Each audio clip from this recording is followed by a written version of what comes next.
बिस्मिल्लाहिर्रहमानिर्रहीम। अस्सलामुअलैकुम। मैं हूँ आपकी मेज़बान सुगरा जाफरी।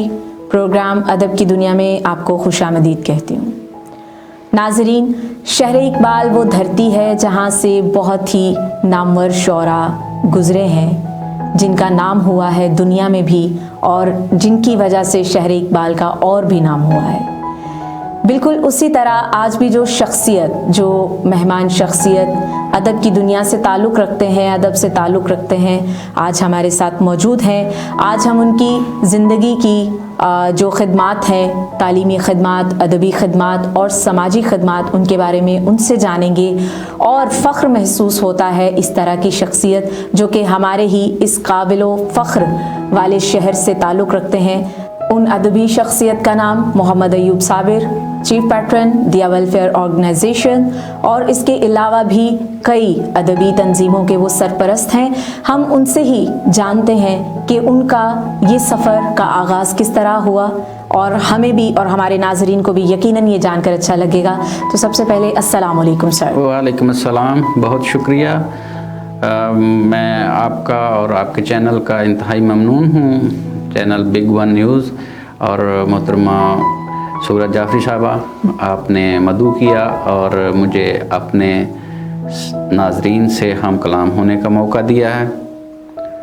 और आपने सफ़र का पूछा है, तो मेरा अदबी सफ़र तकरीबन 2002 से शुरू हुआ है और ये एक मखसूस हालात थे जी।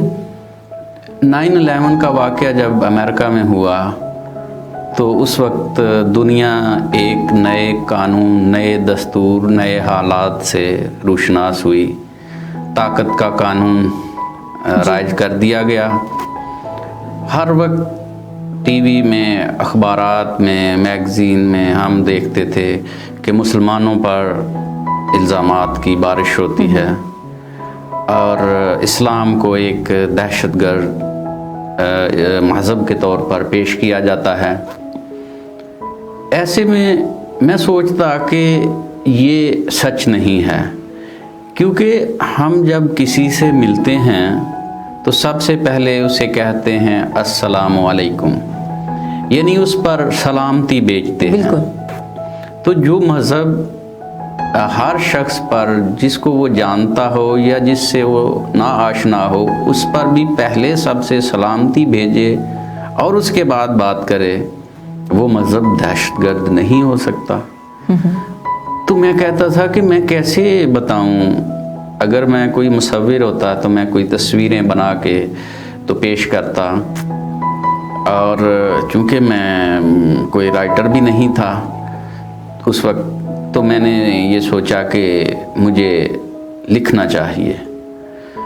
तो अब जब ये सोच आई कि मुझे कुछ लिखना चाहिए, क्योंकि मेरे अंदर की घुटन जो है वो बढ़ती जा रही थी और उस घुटन को निकलने के लिए कोई रास्ता चाहिए था जी।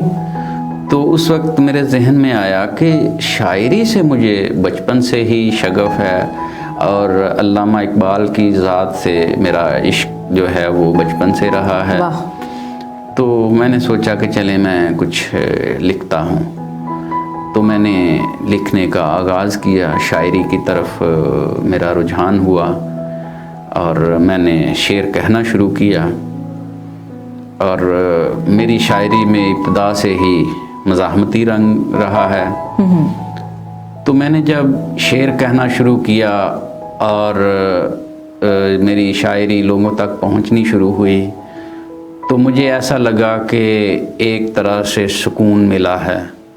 वो जो मेरे अंदर एक लावा सा पक रहा था वो ठंडा होना शुरू हो गया, क्योंकि मैं अब इजहार कर सकता था, मैं लोगों को बता सकता था मज़हब के बारे में, इखलाकियात के बारे में, अपनी रवायात के बारे में, अपने असलाफ़ के बारे में।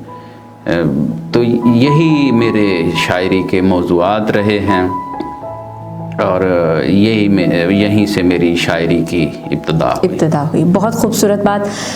नाज़रीन सर ये भी जानना चाहते हैं कि इसमें मेरा भी कुछ ज़ाती कह लें कि लगाव है इस सवाल में کہ آپ نے جب اپنے ادبی سفر کا آغاز کیا اور آپ کو ایک محرک بھی مل چکا جس سے کہ آپ نے شروع کیا، اور کیا آپ اس بات سے کس قدر متفق ہیں کہ کسی بھی انسان جو کہ شاعر ہے، یہ تو ایک خدا داد صلاحیت ہے، تو کیا محرک کی ضرورت رہتی ہے کسی بھی ادیب کو یا کسی بھی شاعر کو؟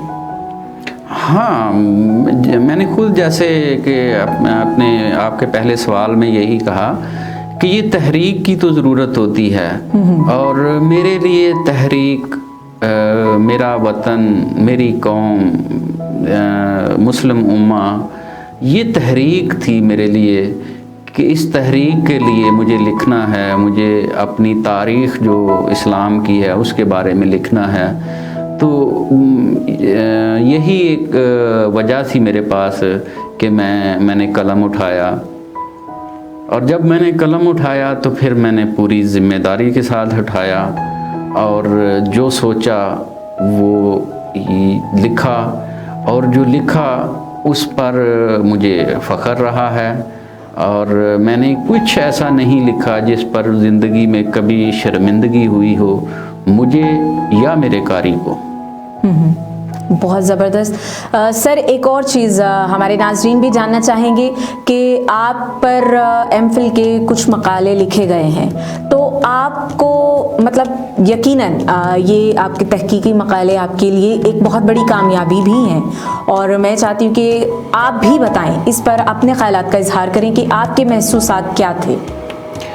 جی، جو میرے پر تحقیقی کام ہوا ہے ابھی تک 4 ایم فل میری فن اور شخصیت پر ہو چکے ہیں، اور سچ پوچھیں تو جب میرے فن پر تحقیق کا کام شروع ہوا تو میرے لیے یہ ایک ایسا ایک خواب تھا جو میرے مطلب وہم میں بھی نہیں تھا، یہ تو میرے خواب و خیال میں بھی نہیں تھا کہ کبھی زندگی میں مجھ پر تحقیقی کام ہوگا۔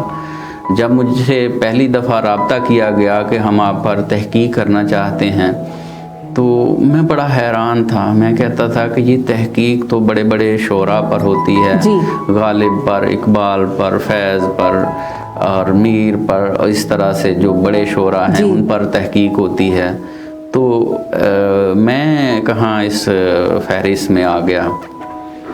لیکن ایک بات جس کا میں ہمیشہ اپنے دوستوں کے ساتھ بھی اظہار کرتا ہوں کہ جو خوش قسمتی ہے نا، اس نے میرا دامن نہیں چھوڑا، ماشاءاللہ۔ یعنی میری ابھی ادبی عمر جب 10 سال ہوئی تو میری زندگی پر اور میرے فن پر ایک دستاویزی فلم خوشبو کا سفر، وہ ایک انٹرٹینمنٹ گروپ جو ہے انہوں نے بنائی، اور جہاں تک مجھے یاد پڑتا ہے کہ سیالکوٹ کا موجودہ دور میں میں واحد شاعر ہوں جس کی زندگی پر دستاویزی فلم بنی ہے۔ میں تحقیقی مقالے پر بات کرنے سے پہلے ایک آپ کو یہ بھی بتانا چاہتا ہوں، ایک پہلو کہ میری جو تخلیقات ہیں جن پر تحقیق ہوئی ہے وہ میں دکھانا چاہتا ہوں کہ یہ میری سب سے پہلی کتاب ہے اعزاز کی قیمت، اور اس کے بعد میں مزاح کی طرف میرا رجحان ہوا تو میں نے دریچہ ظرافت کے نام سے ایک کتاب تخلیق کی۔ اس کے بعد میں نے مزاح میں ہی اپنی دوسری کتاب نسخہ ہائے لطافت تخلیق کی، اور اس کے بعد میں نے شعری مجموعہ اذان سحر تخلیق کیا، اور اس کے بعد میری کتاب اسلاف کی دستک شائع ہوئی، اور ابھی تک جو شائع شدہ کتابیں ہیں ان میں سب سے آخر پہ آنگن کی خوشبو یہ کتاب شائع ہوئی۔ تو یہ 6 تخلیقات میری جو ہے وہ شائع ہو چکی ہیں، اور ان پر 4 تحقیقی مقالے لکھے جا چکے ہیں، جن میں ایک فیصل آباد یونیورسٹی سے ہوا ہے، ایک بہاولپور کالج سے ہوا ہے، اور 2 ویمن یونیورسٹی سیالکوٹ میں 2 مقالے لکھے گئے ہیں میرے فن پر۔ बहुत ज़बरदस्त। आपकी इस बहुत बड़ी कामयाबी पर मैं ये समझती हूँ कि कोई भी अदीब है, शायर है, लिखारी है, तो उसका ये बहुत बड़ा असासा होती हैं ये किताबें, और यकीनन क़ारीन जो हैं इस वक्त जो पढ़ने वाले होंगे उनके दिलों पर भी अच्छी छाप छोड़ेंगे। और नाज़रीन, मैं आपसे ये गुजारिश करूँगी कि आप ज़रूर इनको पढ़िए, आप मतलब ज़रूर इनसे फ़ैज़ हासिल कीजिए, क्योंकि सर मुझे ये लगता है कि एक लिखारी, एक कलम उठाने वाला जो है वो एक मुआशरे का बहुत ही अहम हिस्सा होता है, वो इंसान, वो शख्स। और चूँकि वो कलम के ज़रिए अपने अल्फाज को इजहार का रास्ता देता है और बहुत से दिलों पे वो असर भी करता है, बहुत से दिलों की कह लें कि नुमाइंदगी करता है, जो हमारे दिलों के एहसासात और जज्बात होते हैं, ख़यालात होते हैं, उनकी नुमाइंदगी करता है। तो आप क्या समझते हैं कि जो एक लिखने वाला है, एक अदीब है, वो मुआशरे में क्या किरदार अदा कर सकता है? देखिए, जो शायर या अदीब, कलमकार, ये माशरे के नबाज होते हैं। ये माशरे की नब्ज़ पर हाथ रख के तो पहले तो ये मालूम करते हैं कि इस शख्स जिसकी मैं नब्ज़ पर हाथ रखा है, इसके अंदर क्या है, क्या दर्द है इसके अंदर, क्या खुशी है इसके अंदर, क्या महसूसात हैं। वो पहले उन महसूसात को अपने अंदर उतारता है जी, और फिर अपने कलम से उनको किरतास पर उतारता है जी। और वो माशरे का ही तर्जुमान होता है, क्योंकि आम लोग जो हैं वो लिख नहीं सकते इस तरह से जिस तरह एक शायर और अदीब लिखता है जी। तो ये शायर और अदीब उन लोगों की ही तर्जुमानी करता है जिनके पास मसाइल होते हैं, दर्द होता है, तकलीफ़ होती है, लेकिन उस तकलीफ़ को, दर्द को वो किसी दूसरे तक नहीं पहुंचा सकते। तो शायर और अदीब उनको महसूस करता है और महसूस करके वो तहरीर कर देता है। जब वो तहरीर करता है तो वो तहरीर जो है मंज़र आम पर आती है और कभी कभी वो हुकाम बाला तक भी पहुंच जाती है और इससे अंदाज़ा होता है कि माशरे के अंदर क्या हालात हैं और वो उनकी तर्जुमानी कर रहा होता है कलमकार। जी नाज़रीन, मिलते हैं एक छोटे से ब्रेक के बाद।